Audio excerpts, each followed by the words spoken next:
اعوذ باللہ من الشیطان الرجیم بسم اللہ الرحمن الرحیم۔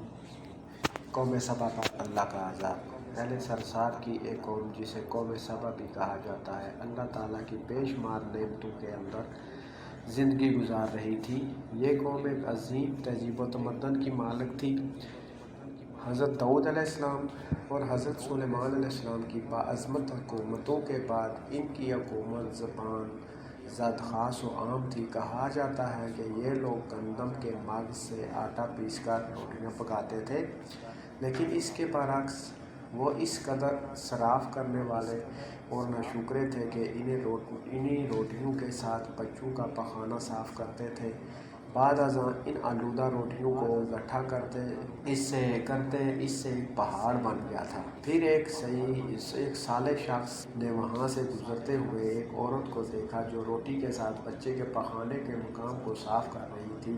اس شخص نے عورت سے کہا، تیرے اوپر افسوس، خدا سے ڈر، کہیں ایسا نہ ہو کہ خدا تیرے اوپر اپنا غضب ڈھائے اور تجھ سے اپنی نعمت چھین لے۔ اس عورت نے جواب میں مذاق اڑایا اور مغرورانہ انداز میں کہا، جاؤ جاؤ، گویا کہ مجھے بھوک سے ڈرا رہے ہو۔ جب تک سرسار جاری ہے مجھے بھوک سے کسی قسم کا کوئی خوف نہیں ہے۔ کوئی زیادہ عرصہ نہیں گزرا تھا کہ اللہ تعالیٰ نے ان لوگوں پر اپنا غضب ڈھایا۔ پانی جو کہ زندگی کی بنیاد ہے ان لوگوں سے چھین لیا۔ پہاڑ تک یہاں تک کہ قحط نازل ہوا۔ بات یہاں تک پہنچ گئی کہ ان کی ذخیرہ کی ہوئی تمام غذا ختم ہو گئی۔ آخر کار وہ مجبور ہو گئے کہ انہیں آلودہ روٹیوں پر ٹوٹ پڑے جو ان لوگوں نے اکٹھی کر کے پہاڑ کی مانند ڈھیر لگایا ہوا تھا، بلکہ وہاں سے روٹی لینے کے لیے صف لگتی تاکہ ہر کوئی وہاں سے اپنے حصے کی روٹی لے سکے۔ کفران نعمت، قحط اور ان کی بدحالی کے بارے میں متعدد روایات میں موجود ہیں۔ سورہ نحل کی آیت نمبر 112 اور 113 میں یوں ارشاد ہوتا ہے، اور اللہ نے اس بستی کی بھی مثال یہاں بیان کی ہے جو محفوظ اور مطمئن تھی۔ اس کا رزق ہر طرف سے باقاعدہ آ رہا تھا، لیکن اس بستی کے رہنے والوں نے اللہ کی نعمتوں کا انکار کیا تو خدا نے انہیں بھوک اور پیاس کا مزہ چکھایا، صرف ان اعمال کی بنا پر کہ جو وہ انجام دے رہے تھے۔ اور یقیناً ان کے پاس رسول آیا تو ان لوگوں نے اس کو جھٹلایا، تو پھر ان تک عذاب آ پہنچا کہ یہ سب ظلم کرنے والے تھے۔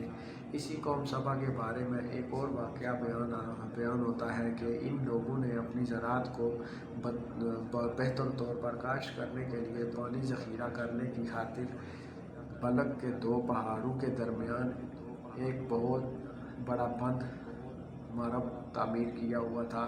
سوراخ اور دوسرے پہاڑوں سے گزرا ہوا پانی اس بند میں آ کر وافر مقدار میں جمع ہو جاتا تھا۔ قوم سبا نے اس پانی سے صحیح طور پر استفادہ کرتے ہوئے وسیع و عریض اور بہت خوبصورت باغات لگائے اور کھیتی باڑی کی رونق بخشی۔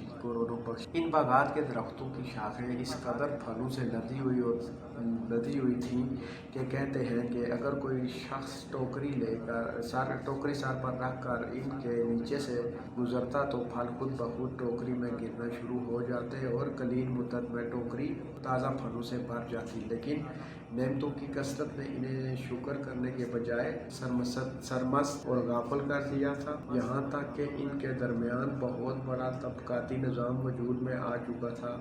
ان میں سے صاحب اقتدار لوگوں نے کمزوروں اور ضعیفوں کا خون چوسنا شروع کر رکھا تھا، یہاں تک کہ ان لوگوں نے خدا سے ایک احمقانہ التماس کیا جس کا ذکر سورہ سبا کی آیت نمبر 19 میں ملتا ہے۔ انہوں نے کہا، خدایا ہمارے سفروں کے درمیان فاصلہ زیادہ کر دے۔ انہوں نے اللہ تعالیٰ سے یہ التماس کی اس لیے کیا تاکہ غریبوں کے نواح لوگوں، امراء اور ثروت مند ان کے ہمراہ سفر نہ کر سکیں۔ ان کی خواہش یہ تھی کہ آبادیوں کے درمیان خشکی ہو اور فاصلہ بہت زیادہ ہو تاکہ نئی دشت اور کم آمدنی والے لوگ ان کی